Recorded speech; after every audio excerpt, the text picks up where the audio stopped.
ये आपदा बहुत बड़ा है, बीजेपी के लिए, आरजेडी के लिए, सबके लिए बहुत बड़ा है। इसलिए क्योंकि हमको एक छोटी सी शब्द में समझने की कोशिश करते हैं कि ये जो वोटिंग हुआ है और ये वोटिंग हुआ है सिर्फ और सिर्फ इसलिए हुआ है क्योंकि आरजेडी से हर कोई परेशान है। जिस प्रकार से न्यू जनरेशन है वो भी अब जानने लगे कि आज से 20 साल पूर्व क्या होता था। हाँ, एक बात ये भी सही है कि इस बार बहुत ज़्यादा मात्रा में पड़े हैं पिछले दशक से, पिछले 5 वर्षीय से। मगर ये बात भी आपको मानना पड़ेगा, वोट जिस प्रकार से अभी की रुझान है 203 चल रही है। अभी समय हो रही है आपका 1 सेकंड, हम बता रहे हैं 2:52 हो रहे हैं। और जो कि एनडीए की सरकार 203 सीटों पे आगे, उनमें से 4-5 सीट जीत चुका है, जो कि आरजेडी भी 1 सीट जीत चुका है। तो अब यहाँ एक बात फंस रही है कि आरजेडी इतना कम, यानी कि 50 भी पार नहीं कर पा रहे, 50 भी पार नहीं कर पा रहे। आखिर ऐसा हो क्यों रहा? तो हम भी एक शॉर्ट वीडियो आपको कल के डेट में डाले थे, आप एक बार देख लीजिएगा कि बात हकीकत है सर। आप मानो अर्थात ना मानो, ये सत्य है कि आरजेडी की छवि खराब करने में उनका समर्थक का सबसे बड़ा हाथ है।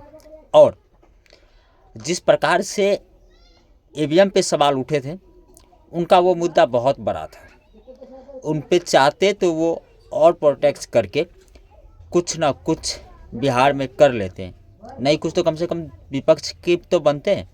आज ऐसी हाल हो गई कि लालू यादव के दोनों बेटे हार चुके हैं। हाँ, तेजस्वी यादव 7-8 हज़ार वोटों से पीछे चल रहे। तेज प्रताप तो बहुत 2-3 घंटा पहले ही पीछे हो गए थे। यानी कि इससे ये पता चल रहा है कि लालू यादव की जो चुनावी सफ़र था, उन्होंने तो संन्यास ले लिए, वो तो इलेक्शन लड़ेंगे नहीं। उनका जो जनरेशन था वो फील्ड में है, ग्राउंड पे हैं, बट यहीं रुक जाइए।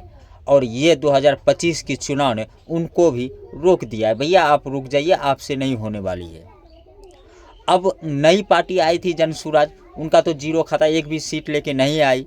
उससे तो बेहतर जो निर्दलीय लड़ा है वो 1-2 सीट लेके आ रहे हैं।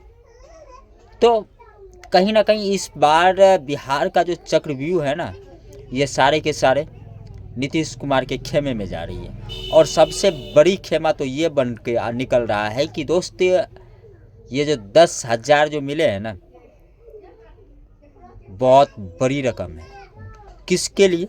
आपको हम एक छोटी सी शब्द, छोटा सा चीज़ से समझाने की कोशिश करते हैं कि दिन भर अगर किसी भी मजदूर कैटेगरी का इंसान काम करते हैं ना, तब जाके 300 रुपया मिलता है।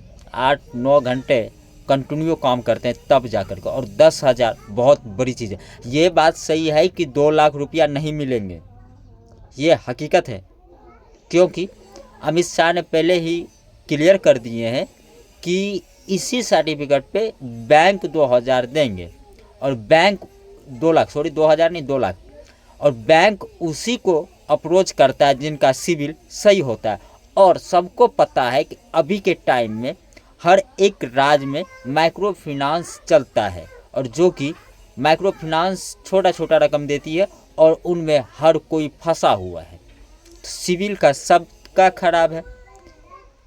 तो इससे पता चल रहा है कि 2 लाख तो शायद तनिकी, मान लीजिए 100 में से 10% को मिलेंगे, 90% नहीं मिलेंगे।